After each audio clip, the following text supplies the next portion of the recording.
there's many different paths to become a writer in animation. Can you talk about the various paths there are and which path you took to become a writer? There are plenty of ways to become a writer in animation. Some people just write and they get signed by an agent. Maybe they sign up for a fellowship and they make connections that way through the fellowship. And then they just get a writing job, which is really great for those people. I took a less traditional path. I didn't major in any sort of writing class. Like, I'd only taken one writing class ever.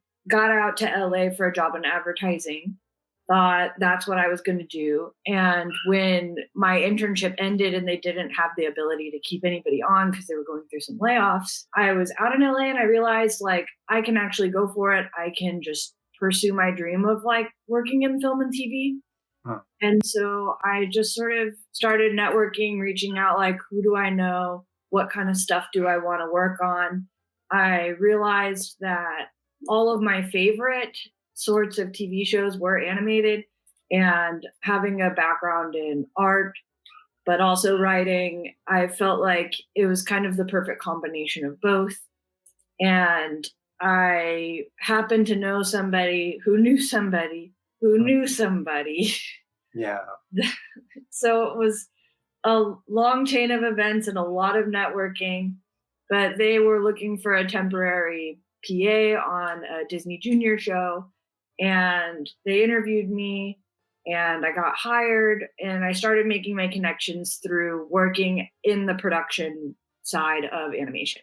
And working in production, it is a very good experience. Like, I think that anybody who dreams of being a showrunner one day, I think it's so important to have some production experience if you can get it, because you just see so many more departments, and knowing what it takes for the artists to do their job only makes you a better writer, because you can be more cognizant of them, and you also just get to talk to a lot of people and artists. While I was a PA, I started taking like a comedy writing class at UCB.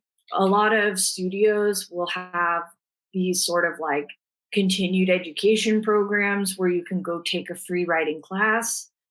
So I did that as well.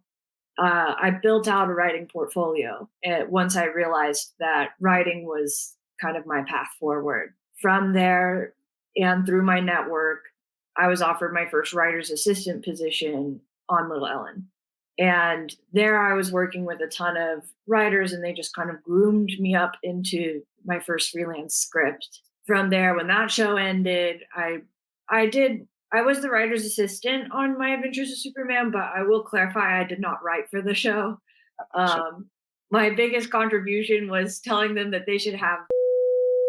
I probably shouldn't even go on the record saying that was my idea, but it was a really good experience. And like, I definitely learned a lot about what it takes to write YA, and like more of like a teaser tag, like continuity type of writing. From there, I quickly got my first staff writing job on Baby Bears and then Mickey Mouse. So. That's awesome. So it kind of seems like networking played a huge part in getting your first job. If you didn't have any experience in the industry, like, how would you go about reaching out to somebody, and who should you reach out to?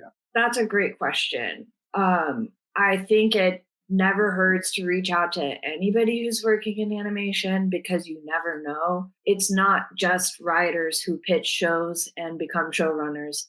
Artists also pitch shows and become showrunners. And when they're selling their show and it's about to get greenlit, that's when they hire writers. So you need to know everybody. I do think that I found the most success networking with creative development execs. And I just keep in contact with those people because they know sort of everything that's going on at their studio.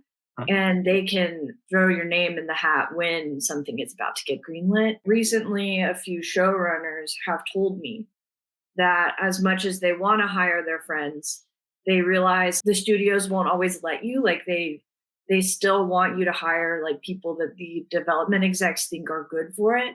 So like knowing people is half of it, and then having the development execs vouch for you is the other half of it.